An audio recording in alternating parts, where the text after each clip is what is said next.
you, and they actually, you'll see that Conti here is, grumbling at Bicho, and Bicho tends to get himself in trouble because he does do obnoxious submission. And when he does this, he has not gotten really good at it yet. He tends to actually just make his brother more mad at him as opposed to appease him, which is generally the idea. And when Bicho jumps on Monty, Conti likes to tell him, no, you're not allowed to do that. And Bicho keeps trying because he's Bicho. So that tends to happen. You'll also notice when we were howling, a lot of times Conti says, no, Bicho, you are not allowed to howl. And so he will growl and grumble at him. And sometimes you end up with a little bit more grumbling than howling from these three. Now, Fee tends to keep herself out of it as much as possible, though you did see a little skirmish over there. And again, this is all ritualized aggression. When these guys are really serious, it gets actually really quiet. You see hackles and all of that, but it gets really quiet. So this is all just ritualized, and this is just wound up wolves at the moment. But there are a lot of reasons why we work with socialized wolves. One of them is that it allows, come here, over here, and stop getting in trouble.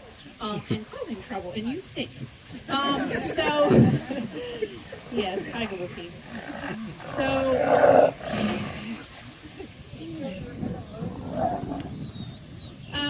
they have this habit of wanting this mic, and that's part of what's going on here.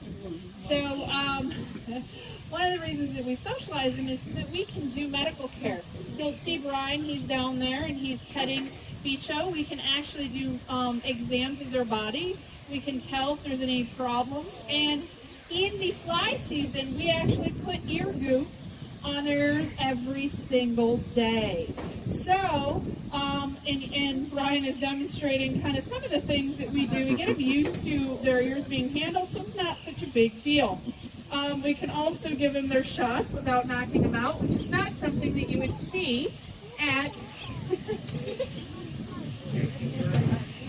at a zoo where they're unsocialized. They normally have to knock them out, and that can actually be dangerous to the wolves.